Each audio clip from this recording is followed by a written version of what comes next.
Welcome back to Tiny Grimes Games, and I'm here with another Star Wars Destiny video. And today, I'm going to be doing a review of the two-player box set. I'd like to thank two people, SW Destiny, for having some of the images over there. And then I am using Artificer's write-up of the report as another source of images. So if you want another take on the set, a written form especially, Artificer has done a great job over there as well with this. So let's take a look at what is this two-player starter set. It is one of basically two starter decks, a Kylo Phasma deck against a Rey Poe deck. As you'll see from the characters, it seems wildly unbalanced from the character standpoint. I don't know from the cards. I haven't actually seen them all yet, so this is going to be sort of a live on the fly for some of these cards. I've only seen some of them. But there's a lot of really strong cards, so I don't think this is a set that you're going to be able to just go, I don't want to pay $60 for a pile of cards that I may or may not play. You're going to be paying $60 for cards you will be playing. So there's a lot of junk, but there's some real gems. So I think you're going to want to get this set. All right, so let's start with Kylo Ren, the Tormented One. Pretty solid Kylo Ren. He's 1417, so he's actually more expensive than New Vader. I believe New Vader's 1317. He might be actually 1417. I'm not positive now that I say that. His die is not bad. A 1/2, 2 for a buck is... I feel like that's kind of on the weak side. Like if he didn't have a really good ability, I'd say he's kind of unplayable because Vader's die is so much better. But his ability is really good. After you activate this character, you may choose a color, then reveal a random card in the opponent's hand. If that color card matches the chosen color, deal 2 damage to a character. So this is not quite as random as it sounds. Like, yes, if you do it the first play of the game, boom, I'm just going to random do this. It could be anything. But what you can do is kind of feel out their turn a little bit if you want to go that route with him. You can kind of see, like, okay, they dropped an upgrade. They have to. They're not dropping another upgrade, so it's probably not the upgrades. It's probably removal. It's a blue deck. It's probably mostly blue removal. It could be a doubt. Okay. Oh, we had a spot where they would have played the doubt. Oh, okay. It's going to be a blue removal. And then activate him. And that's kind of cool. Like, it really rewards you for having that metagame knowledge, for being able to know the cards and really parse out what does your opponent have. And the reward of it is really strong. You get to deal 2 damage to a character. So that is pretty darn strong. What makes it even stronger is a new card that was spoiled today called Feint, which is a red card that I believe it costs 1. You get to just roll out a guy and then just immediately take the dice back and stand it back up. Now that sounds like a garbage card, but it's not, because for somebody like Kylo that has this activate ability, theoretically you're getting to do that twice. Let's say they only have 1 card in their hand. If you guess right, you're doing 4 damage. If you guess wrong, well, guess what? You're going to guess right next time, unless they can find a way to play it or re-roll it. But the bottom line is, this ability seems pretty good. I don't know if it's great yet, right? Like, we'll have to see, is this enough? I'm trying to build this deck that is a direct damage deck that doesn't actually care what I roll. And Kylo might be pretty good for that deck, being able to just do 2 damage. That's pretty strong. And then his dice still do have damage. So if I roll out any damage, I can just no mercy. And if I roll out damage, it's just extra damage. I can do lightsaber, throw, all these kinds of different things. So I don't know. Kylo actually seems like a pretty good match for that deck that I'm trying to do. The bottom line, though, is this better than New Vader at 1317 with 4 damage sides, 2 of them for 3? I kind of think he's not. But he's good. Like, he's interesting.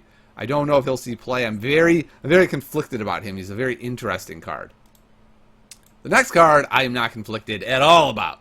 Phasma is beast mode. Like, this Phasma is cheaper than the other Phasma by a fair amount. Like, it's kind of like, okay, 15, and what is she, like 11, 15, 12, 15, I think maybe even. When you hit 9 is such a magical number. It pairs you with basically everything. So Awakening's Vader can now pair with this Phasma, which allows you to do insane things like leadership. Hello, leadership is pretty bananas. You can do leadership. You can put the Praetorian Guard card on her. You can do Price of Failure. She's just really versatile at only 9 and 913. If you go 13, you still have 17. You can go New Vader plus her. You can go anything in the world plus her. And she has 3 damage sides for 9? What? Like, we haven't seen this. And they're pretty good. A 1, a 2, and a 2, and they're all black damage? I mean, this is a really strong card. And then the other sides are the best sides you could want. You always want a resource. She's got a resource. If you could pick a random side in addition to damage and a resource, it'd be focus. Boom. Okay, here you go. Here's focus. So this Phasma is really awesome. You would think at 913 maybe they would kind of screw her on the health and be like, we're going to Akbar you, get 9. No, she got 10. She's just really awesome. She may be the best card in the set.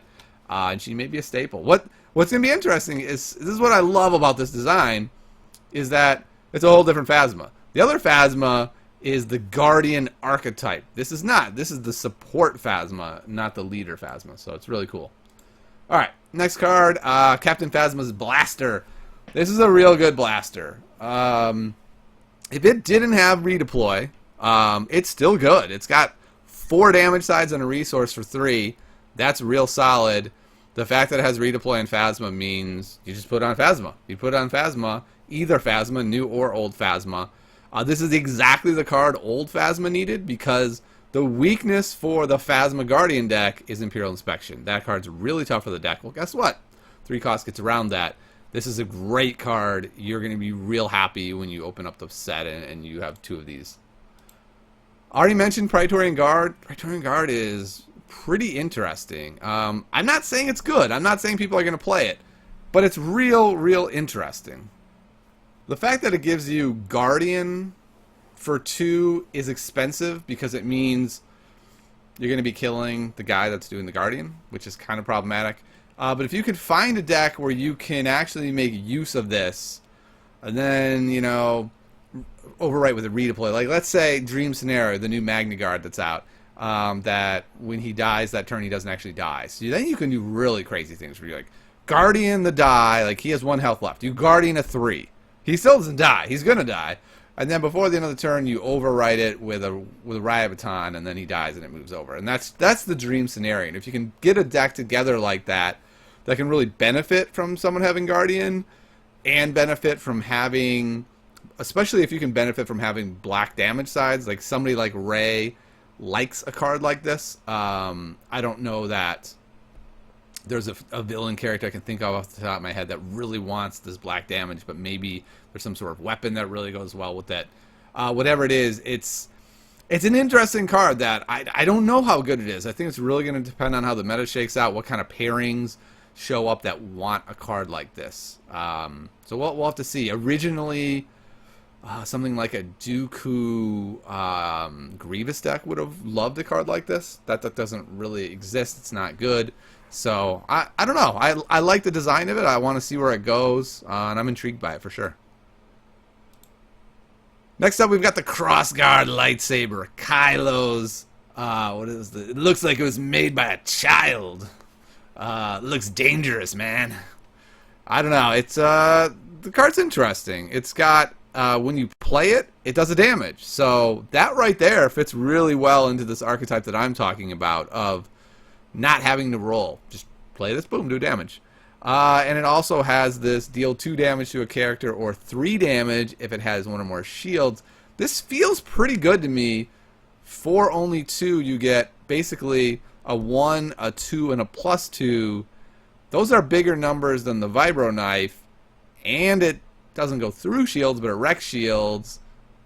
I don't know, is this better than Vibro Knife? Like, is that crazy talk? The more I look at it, the more I'm like, maybe this is amazing.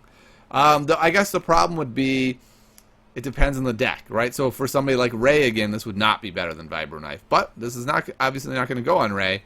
So I don't know.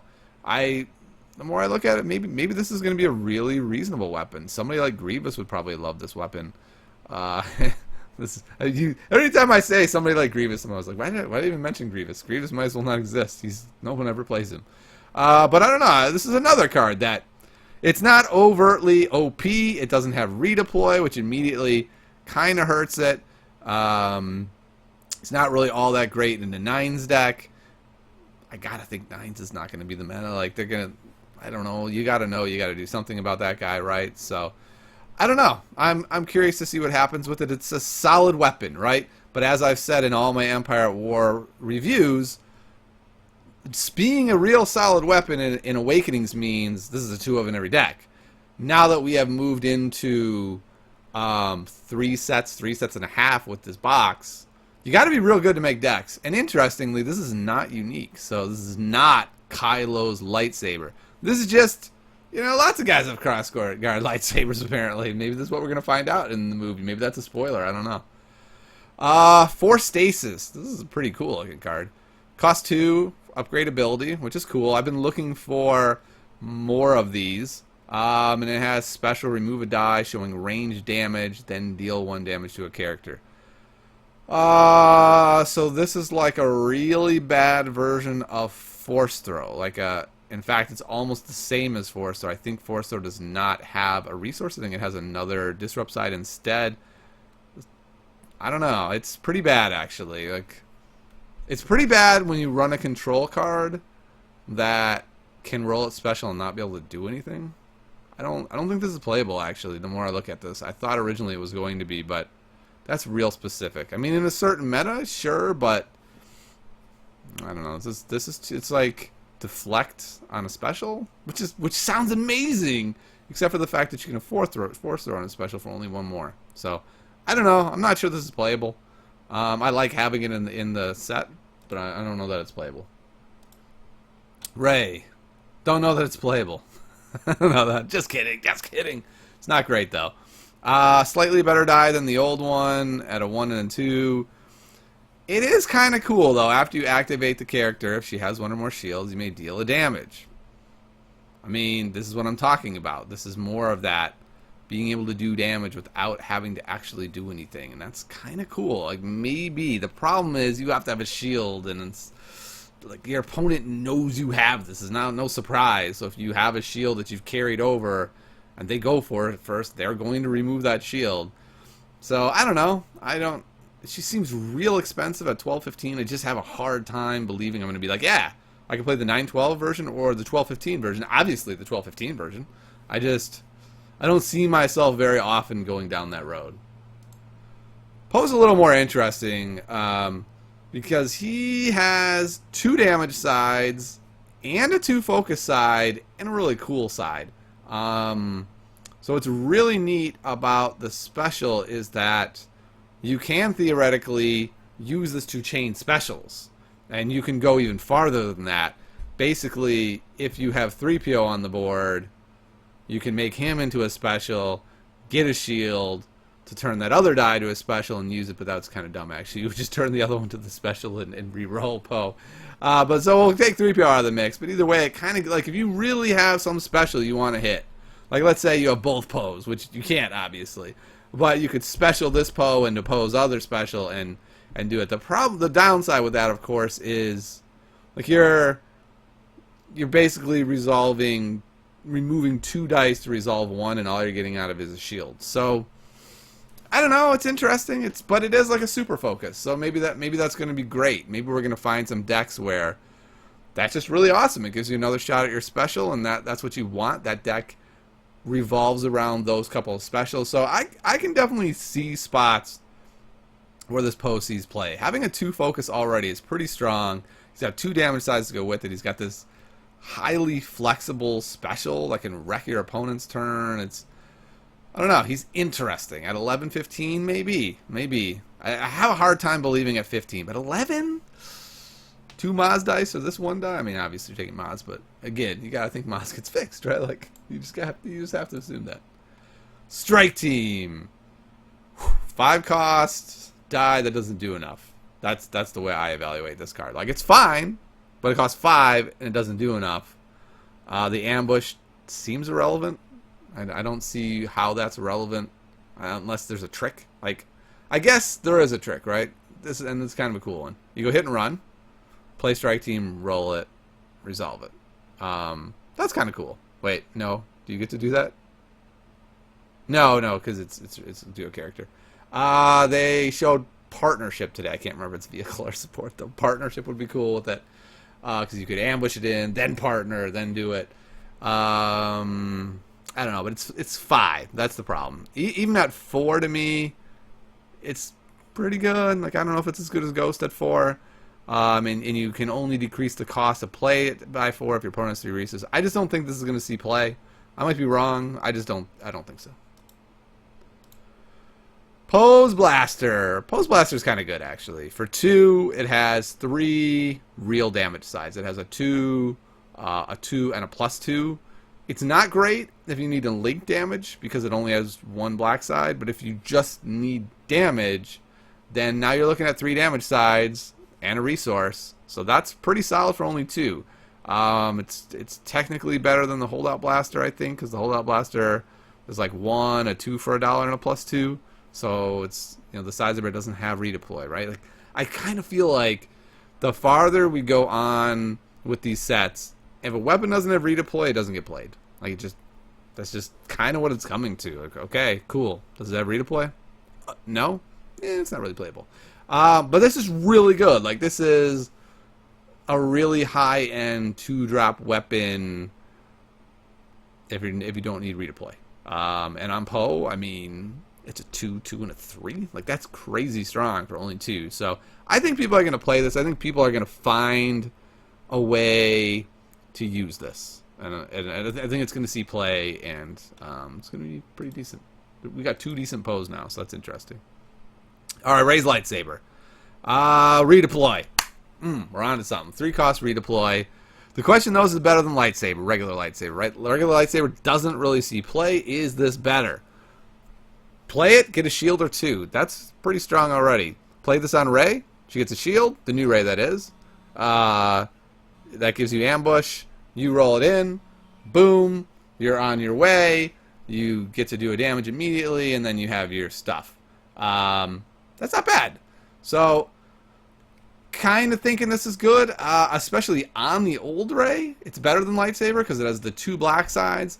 It's not a huge upgrade over the old lightsaber, though. It's giving up basically a 2 from the special for a 2 for the +2. That's the trade-off. No, the trade-off is the 2 black damage for the special. So that's a little bit interesting.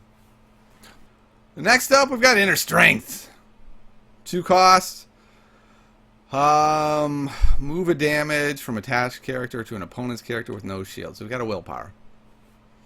Willpower and a stick. I don't know. Willpower and a stick for 1 would be cool. I'd be stoked about that. Willpower and a stick for 2 without redeploy.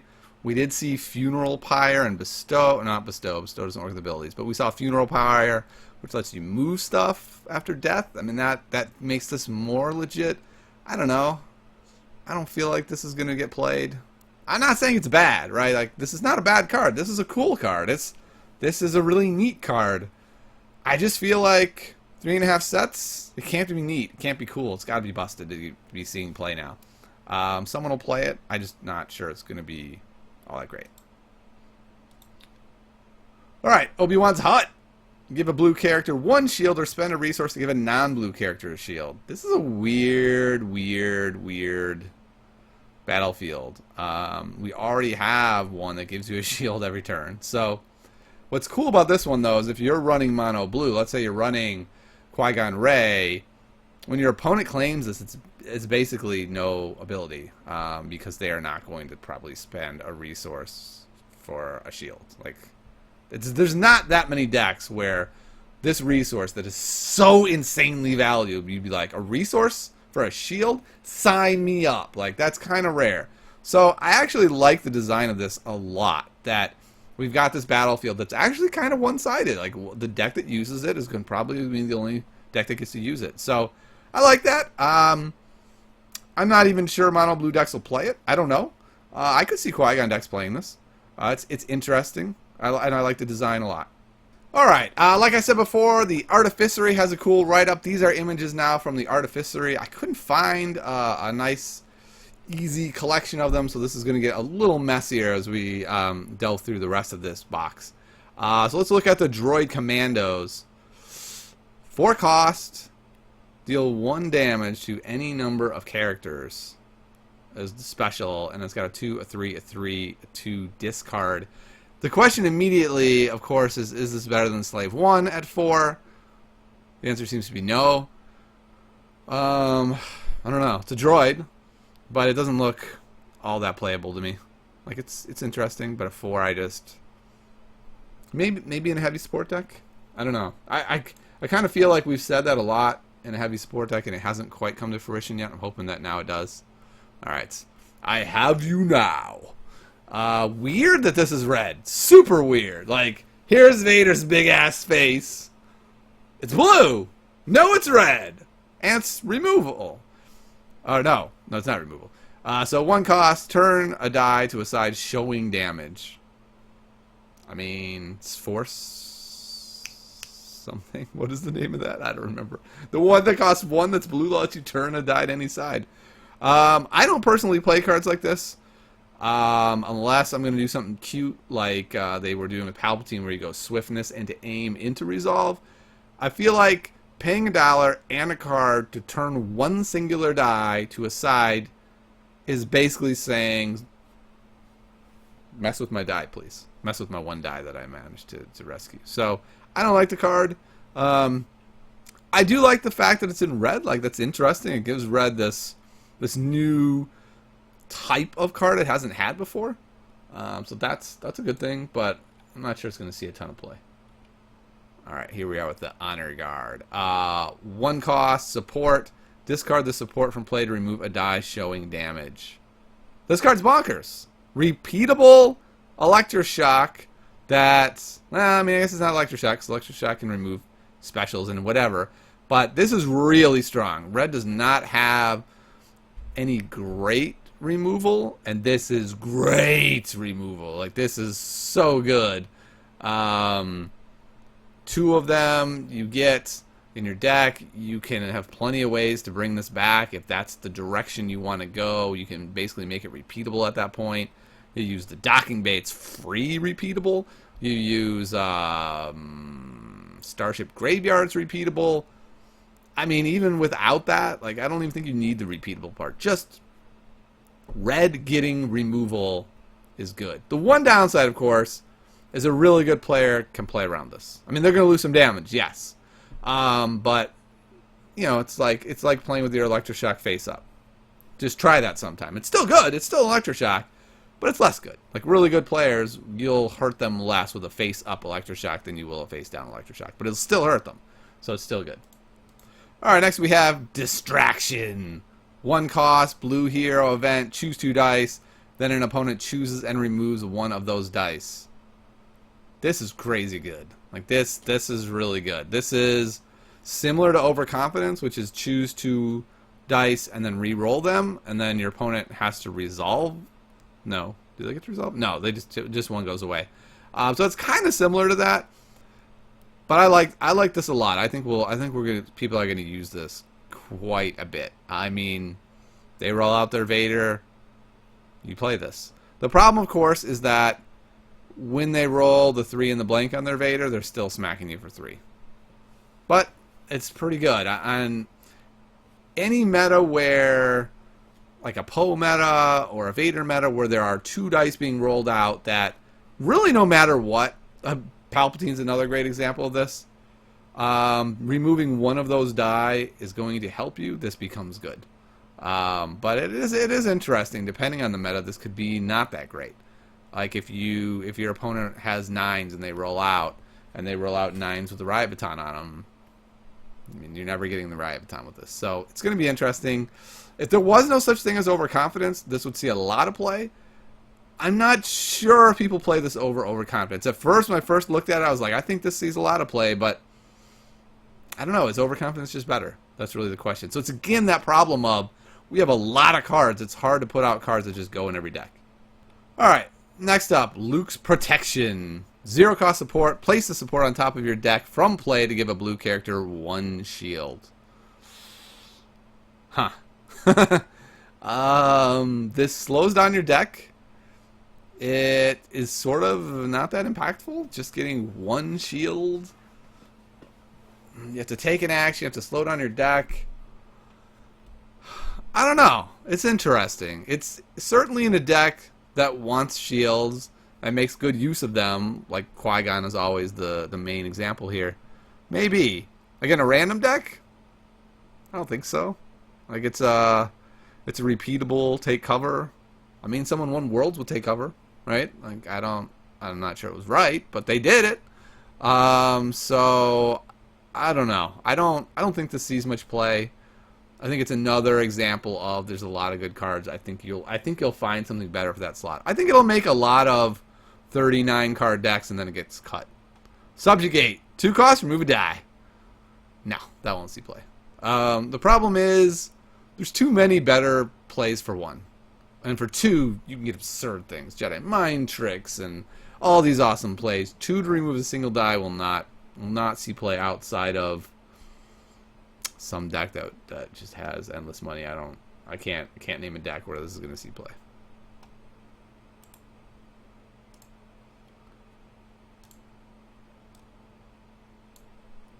All right, we got ourselves some Ewoks. Sound the alarm! Woo! Wow, that was actually pretty decent. 0 cost, reroll any number of an opponent's dice showing damage. Maybe. I mean, it's neutral, so this won't see play in a lot of decks. Most decks have better plays than this, I think. I don't know. That's pretty interesting. It kind of depends on the meta, I guess. If there's decks that have a lot of dice and you can kind of wreck them. I don't know.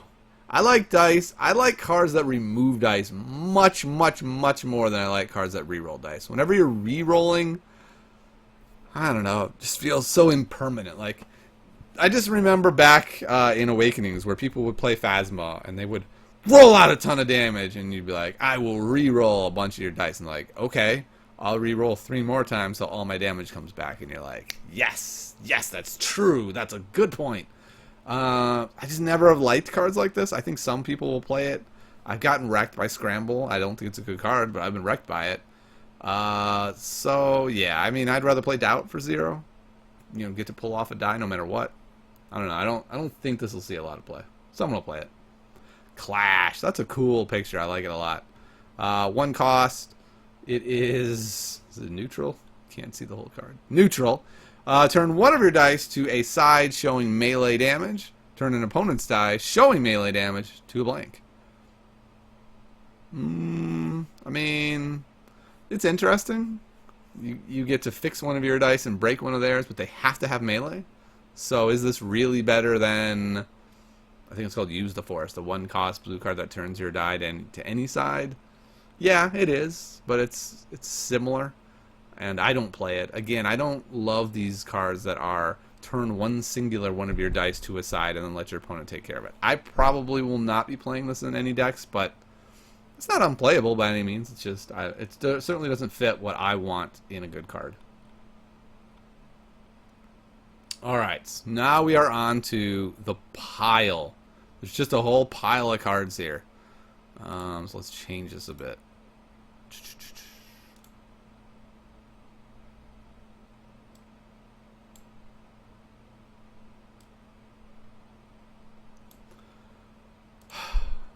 Alright, here we go. The pile of cards. Okay, so let's start with Dark Council. And again, the images are not great, which is too bad because they're really good on the Artificer page. If you want to see really clear ones, go there. This is just enlarging them for my side. Dark Council, 1 cost, villain upgrade. Draw a card, reroll this die instead of removing it from the pool. Okay, I mean, that's a neat ability. If it did other stuff, all it does is focus and a resource. I don't think this is a good card, outside of 1 thing. I'm wondering if there's a power of the... Power of the dark side, whatever, the one where you re-roll a die if it's a blank, do 2 damage. I'm kind of wondering if we've reached a point where there's enough dice with enough blanks where that's actually an archetype. And all you do is re-roll those dice for damage. I don't know, I doubt it. But outside of that, I don't really think it's going to see a lot of play. Jedi Rival, a title. 1 cost villain. After you activate attached character, you may remove 1 shield from a character. I mean, that's amazing in a shield heavy meta. Outside of that, I don't think that's going to see a lot of play. I mean, it's pretty darn specific. Armored transport, or armored support, that is. 1 cost support. Exhaust the support to reroll one of your red dice. If that die rolls damage, deal 1 damage to a character. I mean, that's kind of interesting, right? It's a free reroll. And though it doesn't let you resolve it right away and it can be removed, you do get to do a damage right off of that if you hit a damage.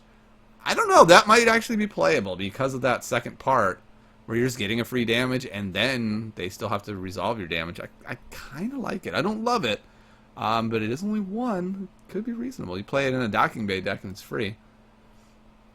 Your skills are complete. 0, I like it already. Event, turn an upgrade die to a die showing a blank, side turning blank. This again goes along with my I don't like turning dice all that much, especially for a card out of your hand. I just don't think this is going to fit into many decks. Maybe, right? We've seen some blank manipulation in this set. Well, that is in Empire of War, and maybe there's a deck, like it fits into that suite. And I love that design. That's like, okay, I don't know if this is good, but we've got a whole pile of blank synergy. Try to break that, and I do like that very much. But just as like a regular card, no. In that deck, maybe. I'd kind of like to see somebody break that archetype wide open. Medical droid, heal damage. Maybe. I mean, it's interesting, right? We already have Lone Operative, which I believe costs 3 and heals 2. For just 1. Just 1. Probably healing a damage every turn. Or getting a resource back. Or getting a shield, which is essentially healing a damage. Like this is a really good card in a real slow meta where you have time and 1 damage actually means a lot.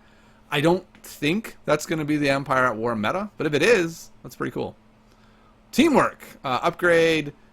Give attached character 1 shield. You may give another character 2 shields. So if you have 2 characters, you roll the special. It's 2 shields. It's got a couple different plus sides and a resource for 1. I would say this might be playable. For 2, I don't think so. I don't think you're going to see that hitting the table very often, if at all. Do or do not. That was not a very good imitation. But for 0, reroll 1 of your dice, then you may resolve it, increasing its value by 1. Love that. Love that. Until you get 2, otherwise remove it. What? Like, that is a really hard card to play. You have to be super flexible about what you roll, or just have some die that's almost all damage if that's what you want. Love the first part. Hate the second part, but it's 0. If it wasn't 0 and it didn't have the second part, it would be busted. Like, totally freaking busted. And does that mean it's still good? I don't know. I wonder. This might actually be a really good card. We're going to have to see on this one. I can't wait to try it. I'm certainly going to have moments where you're like, damn, I re-rolled my Luke, who was on a blank, and hit you for 4. Suck it.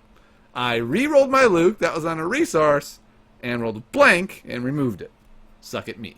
I think it's going to be an interesting one. Alright, Fierce Resolve. 2 cost event. It better be darn good. Reroll 1 of your dice. Already skeptical. Then deal damage to a character equal to the value showing on that die. I kind of like this. It's hero. I mean, obviously it doesn't go in every deck. But does this fit this archetype I'm thinking about, where you just can play good die sides, you just reroll and get to do that damage, and then you still get to use your die. That seems pretty good.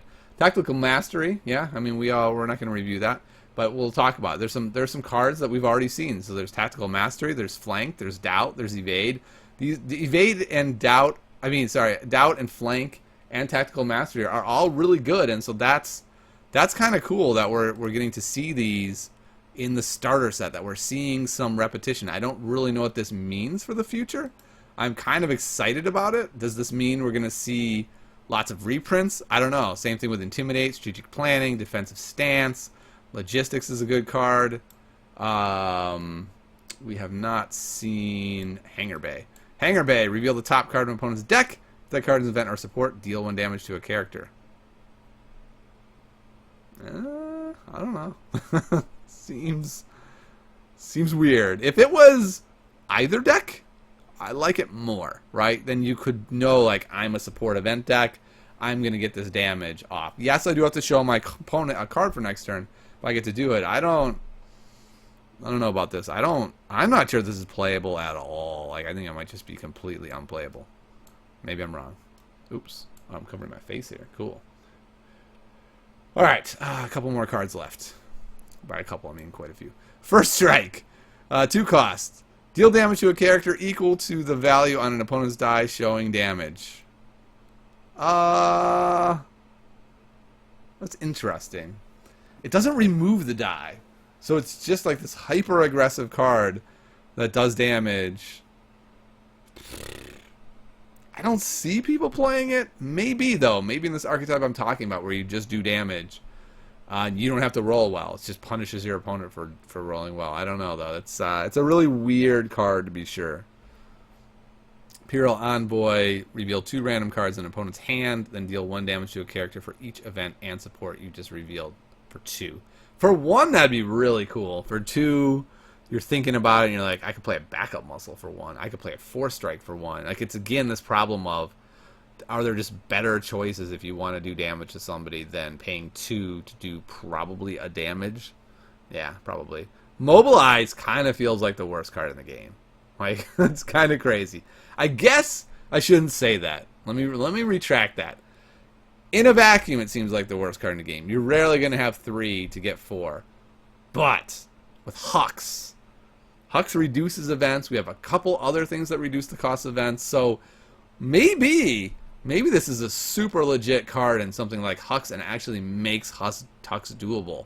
So basically for 2, you get 4. So all you have to have is 2 resources on hand, say the 2 you start your turn with, and with Hux, you're just doubling your resource pool. Like, this card actually might be insane and might make Hux decks viable. Like, that may become the thing, that this is the card that saves Hux from oblivion. I'm actually kind of excited about it now. Not that Hux was necessarily in oblivion. As I have foreseen. 0 ambush. Look at an opponent's hand. No thanks. Like, it's a cool effect. I do really well in having more knowledge about my opponent's hand, but I'm not putting a card in there that's all it does. Not anymore, I'm not. We did not see direct hit. So direct hit, 2 cost. Resolve 1 of your dice showing damage, increasing its value by 2. Whew. It's really interesting. 2 is a lot. 2 is a lot. Increase damage by 2. For 1, I'd play this. Maybe. 2, I don't think I can take all of my resources for that turn to do this. Again, maybe in a Hux deck. Being able to reduce that cost, maybe. And it is neutral. Recon for 1, choose a symbol showing on a die, then turn another die to a side showing the same symbol. I don't think so. I don't think I'm going to play a turn card that's so specific for only 1. I mean, for the cost of 1 to be so specific and so situational, I don't think that sees play. Concentrate.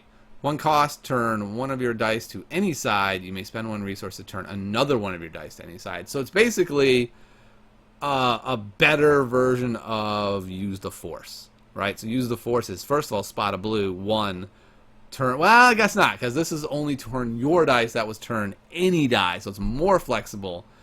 If you're going to use this on your dice, this would be better. I don't see myself playing this again, like paying 2 to turn 2 dice.